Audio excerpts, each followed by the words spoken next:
Welcome to Facts TV News, where everything is true. 16-year-old dead, another injured after Westmoreland motorcycle crash. A 16-year-old boy is dead and another is nursing injuries following a motorcycle accident in Belmont, Westmoreland on Sunday afternoon. The deceased has been identified as Carlos Gitters of Rowtown, White House in the parish. It is reported that Gitters, along with the pillion, were heading into the direction of Savannah Lamar when, upon reaching a section of the roadway, Gitters lost control of the motorcycle, veered right and collided with a Mitsubishi Prado that was heading in the direction of White House. Both Gitters and the pillion fell from the motorcycle. Gitters died on the spot while the pillion was rushed to the Savannah Lamar Public General Hospital. Gitters' grandmother, Sylvia Gitters, told reporters that her grandson was due to celebrate his birthday in a week. July 24 coming, I'm birthday. Him fi turn 17, a distressed Sylvia stated. Me have him for my baby. Him no really give any trouble. Me hear say a river them did go. When the accident happened, the distraught grandmother added. Sylvia told reporters that her daughter recently told her to book a ticket for him to spend holidays in the United States. Yes, me da go book him ticket. Him mother call me and tell me to book a ticket for him to go to America with his aunt, his grandmother recalled. Man stabbed to death in Old Charios. A man was stabbed to death in Old Charios, St. Anne on Sunday morning. The deceased has been identified as Omar Walker. Police report that around 10:40 a.m., Walker got into a dispute with another individual in the vicinity of the Jamaica National Bank.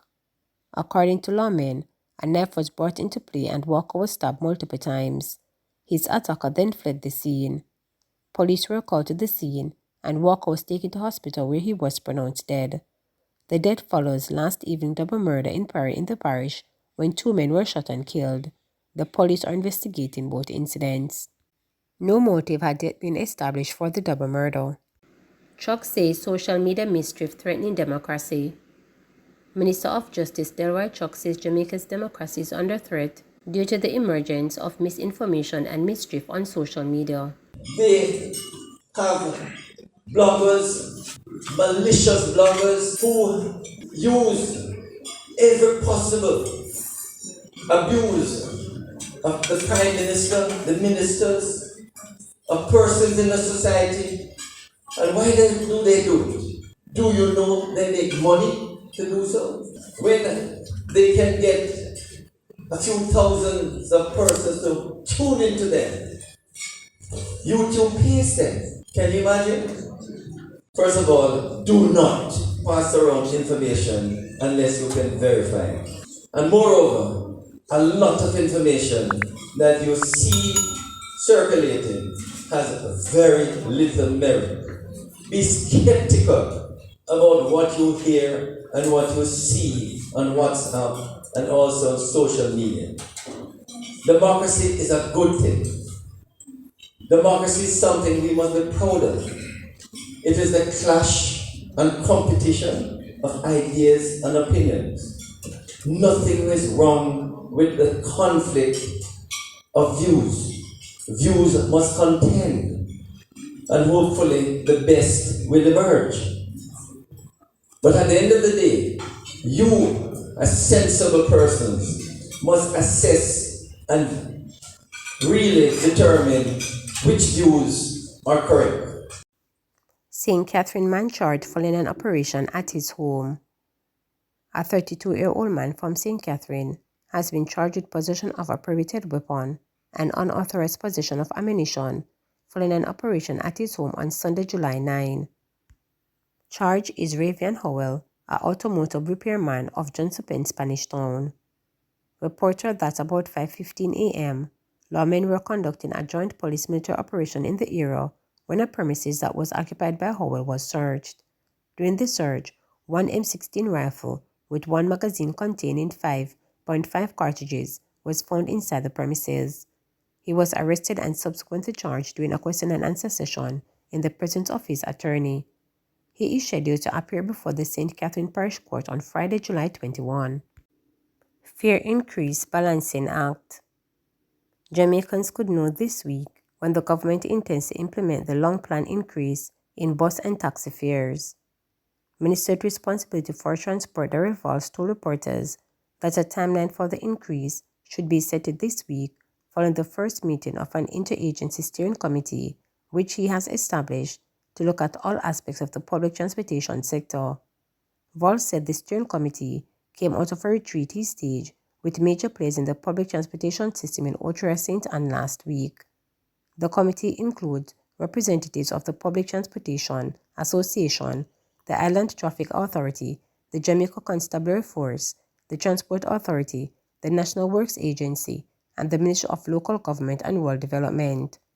Valls also extended an invitation to the opposition spokesperson on transport, Michael Phillips, to serve on this committee. Phillips has since told reporters that he intends to take up the invitation.